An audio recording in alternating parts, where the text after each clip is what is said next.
So first remedy for fancy is self-confidence. Think of yourself that you are a biggest brand in the planet. You are bigger than any other brand. So you have the capability to innovate and think out of the box.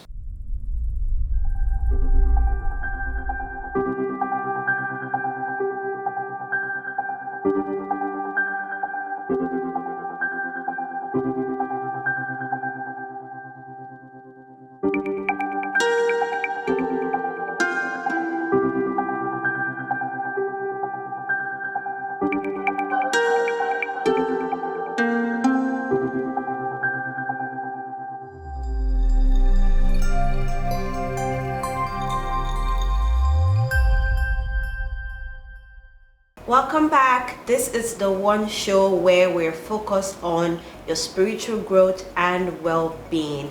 My name is Rosemary Willie. I have here with me Devank Shukla. We're going to continue our conversation on the topic knowledge. So this is part B. Yeah. Let's just take that sentence again.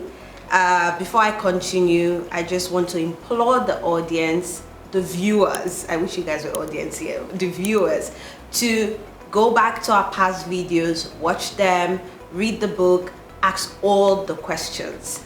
So either fancy or fallacy provides neither prudence nor providence. So I would say fancy is like imagining. It's into imagination. Like fantasy. Like fantasy. And fallacy is error in judgment. So either you imagine or you have error in judgment.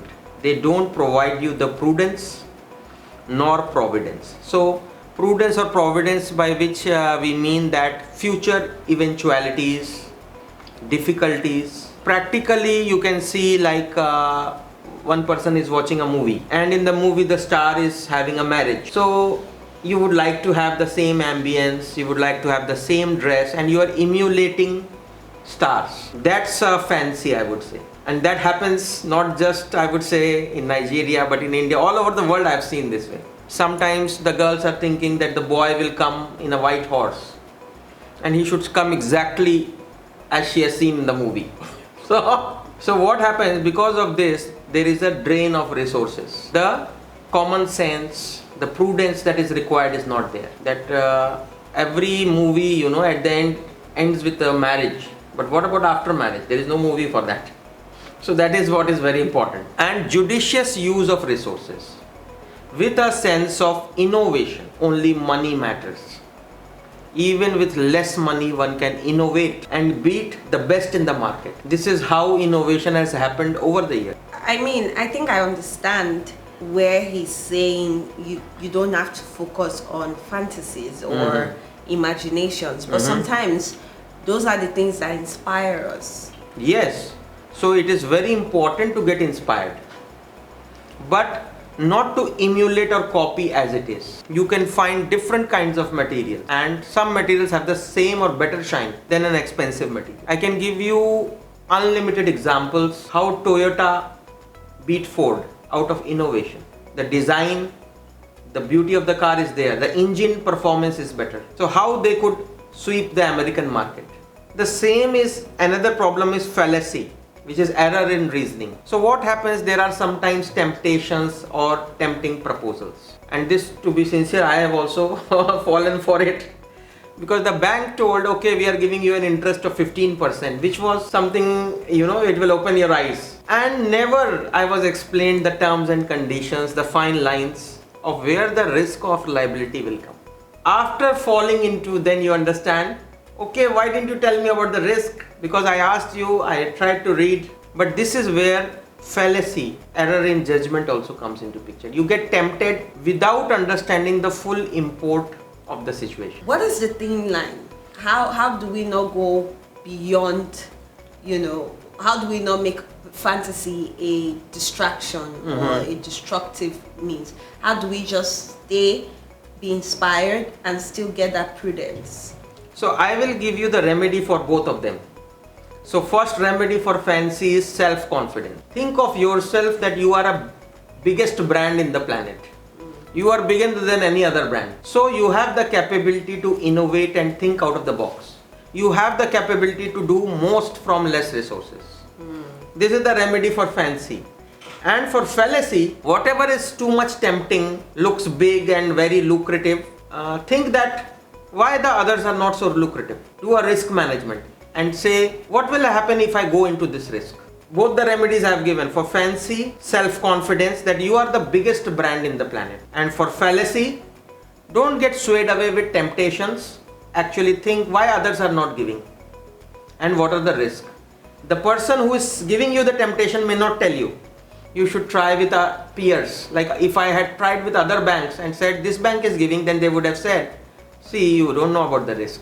Okay, so the sense of the senses is the sense of the sensation regarding to the sensorium. It's basically talking of a filter. So imagining there are many rooms in a hotel and you are given an option to check those rooms. Now every room when you enter will give you a different experience. So one experience is of the divinity, the other experience is into smoking, the other experience is into maybe drinking. Life is one. If you want, you can open all the doors and experiment and experience. But what master is giving a guideline here is use a filter. Why to enter a room where you know the outcome is not healthy, happy, good for society? Better not to choose the option. So when you don't choose the option, what does it do? It conserves a lot of your energy in achieving success in a particular zone or area of operation. So is he talking about our senses, like our senses? He's talking and then sense. Sense of the senses. So sense of the senses means you know what your tongue likes as a food. That's a sense. Now you may not like to indulge in overeating because you know the sense is there that if I overeat there would be bloating, there would be indigestion. So use a filter to moderate your activities. The essence of the sensation with no presence of common sense becomes nuisance instead of nuisance. So this is very important, that essence of the sensation. So you know the essence, that what happens when you are into the trap of the sense, and the sense of the senses what he is talking of. So with no common sense means you do not analyze the after effects, and even after you analyze the after effects you sometimes ignore it because you went for the short term game, you didn't go for the long term gain in the game of life. So he says when you don't go with the common sense, like if I smoke I can be like a Sylvester Stallone or John Travolta, it doesn't make you John Travolta. So instead of using the common sense, you are creating a new sense, not only to yourself but to the society. Instead of new sense, why he is saying new sense is master likes innovation. He likes innovative awareness. He likes to explore what is there. There is neither wind of the end nor the trend of the bend to either the universe or its formation. Only both the permutation and the turning termination of its existence. I don't think I understand that at all. So first of all, it is scientific. Second, it is poetic. And you may see that what is the state at which the great master Shri Guru Vishwasmurti would have been when he is writing it. So I can tell you by reading this that he is in a poetic mood, happy mood, celebrative mood when he is writing this. So neither wind of the end means, there is nothing like in the formation of the universe, there is something like one explosion and everything then is finished. Nor the trend of the bend means there are curves in growth. So there is a linear curve. So there is nothing like that pattern in the formation of universe. What he is saying is there are always various layers of creation and there are various permutation and turning termination. Now you must have seen our previous video for fact and truth where I explained using a whiteboard of how the creation started with universal energy or mother universe or nucleus of the mother universe at the center point, and then I started building various things like universal soul. Then after universal soul there was galactic matter.